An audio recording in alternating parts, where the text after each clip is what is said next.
Hi friends, wish you happy independence day. Yeah, మీకు independence day ಐತೆ ಅಂತ ನಮ್ಮ ಶಾರ್ವಿ ನನ್ನ 5:30ಗೆಲ್ಲ ಎಲ್ಸಿ ಮೇಕಪ್ ಮಾಡಮ್ಮ ಡ್ಯಾನ್ಸಿಗೆ ಅಂದರು. ಅವಳಿಗಿರೋದೇ 8:30ಗೆ ಡ್ಯಾನ್ಸು. ಏನಕ್ಕೆ ನನ್ನ 5:30ಗೆ ಅವಳು ಎಲ್ಸಿದ್ದಾಳೆ ಅಂದರೆ ನನಗೆ ಸರಿಯಾಗಿ ಮೇಕಪ್ ಮಾಡೋಕ್ಕೆ ಬರೋಲ್ಲ. ಅದಕ್ಕೆ 5:30ಗೆ ಎದ್ದರೆ ನಾನು ಸ್ಲೋವಾಗೆ ಮಾಡ್ತೀನಿ ವಿಡಿಯೋನ ಅಂತ ಹೇಳಿ ಎಲ್ಸಿದ್ದಾಳೆ. ಮಾಡ್ತಾಯಿದ್ದೀನಿ. ರಾತ್ರಿನೂ ಮಲ್ಕೊಂಡಿದ್ದು ರೇಟು. ಆದರೂ ನಾನು ಎಲ್ಸಿ ನನಗೆ ಹಿಂಸೆ ಕೊಡ್ತಾ ಇದ್ದಾಳೆ. ನಾನು ಮೇಕಪ್ ಮಾಡೋಣ ಅಂತ ಮಾಡ್ತಾಯಿದ್ದೀನಿ. ಬಟ್ ಹೆಂಗೆ ಬರುತ್ತೆ ಅಂತ ಗೊತ್ತಿಲ್ಲ. ನೀಟಾಗಿ ಬರ್ಬೋದು ಅನ್ನಿಸ್ತೈತೆ. ನೋಡಿ ಕಮೆಂಟ್ ಮಾಡಿ ನಾನು ಮಾಡಿರೋದು ಯಾವ ಥರ ಮಾಡಿದ್ದೀನಿ ಅಂತ. ನನಗೆ ಆದಷ್ಟು ನಾನು ಟ್ರೈ ಮಾಡಿ ಪ್ರಯತ್ನ ಪಟ್ಟು ನೀಟಾಗಿ ಮಾಡಿದ್ದೀನಿ. ಫಿನಿಶಿಂಗ್ ಸೂಪರಾಗಿ ಬಂದಿದೆ ಅಂತ ನಾನು ಅಂದ್ಕೊತಾ ಇದ್ದೀನಿ. ಬಟ್ ನೋಡೋರಿಗೆ ಅನ್ನಿಸ್ಬೇಕಲ್ಲ ಹೆಂಗಿದೆ ಅಂತ. ಹೇರ್ ಸ್ಟೈಲ್ ಆಲ್ಸೋ ನಾನೇ ಮಾಡಿರೋದು. ಹೇರ್ ಸ್ಟೈಲು ಪ್ರಯತ್ನ ಪಟ್ಟಿದ್ದೀನಿ. ಸ್ವಲ್ಪ ಇನ್ನೂ ಕಲ್ತ್ಕೋಬೇಕು.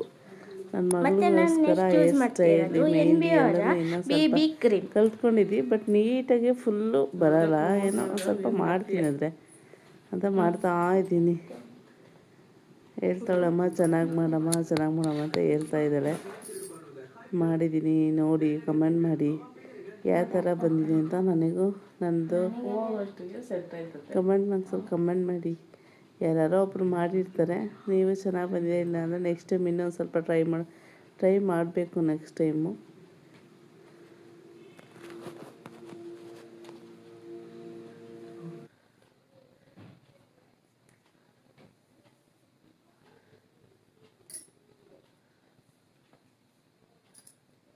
ಬಂದಿದ್ದ ತಕ್ಷಣ ಫೇಸ್ ವಾಶ್ ಮಾಡಿಬಿಡ್ಬೇಕು.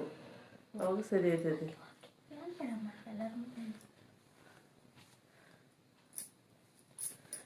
ನಾನು ಇವಾಗ ನೆಕ್ಸ್ಟ್ ಎರಡು cream ಹಾಕೊಂಡ್ಮೇಲೆ compact powder hand powder ನಾನು ಇವತ್ತು ಪ್ರಾಡಕ್ಟ್ ಯೂಸ್ ಮಾಡ್ತಾಯಿದ್ದೀನಿ.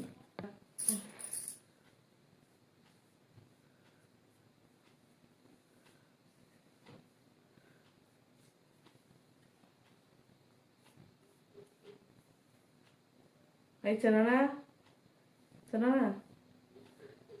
ದೀಕ್ಷಿತ್ ಫೋನ್ ಮಾಡೆ ಬದಲು ಹೌದಾ ರೆಡಿ ಆದ. ಇಲ್ಲಿ ಬ್ಲ್ಯಾಕ್ನೆಸ್ ಹೋಗ್ಬೇಕು. ಆಮೇಲೆ ಎಲ್ಲ ನೀಗೆಲ್ಲ ಶುರು ಮಾಡಿ. ಅಮ್ಮ ಹಾಕಬೇಕು ನನಗೆ ರೀತಿ ಚೆನ್ನಾಗಿಲ್ಲ. ಚಿನ್ನು ಬೇರೆ ತಗೊಳ್ಳ ವಿಡಿಯೋ ಮಾಡಿಂಗೆ ಮಗಳು ಫಂಕ್ಷನ್ ಅಂತ ಹೇಳ್ಬಿಟ್ಟು ಬೆಳಗ್ಗೆ 4 ಗಂಟೆಯಿಂದ ಎದ್ದು ಅವರು ನೈವೇದ್ಯ ಕೊಡ್ದಂಗೆ ರೆಡಿ ಆದರು. ಕೊನೆಗೆ ಈ ಥರ ರೆಡಿ ಆಗಿದ್ದಾರೆ.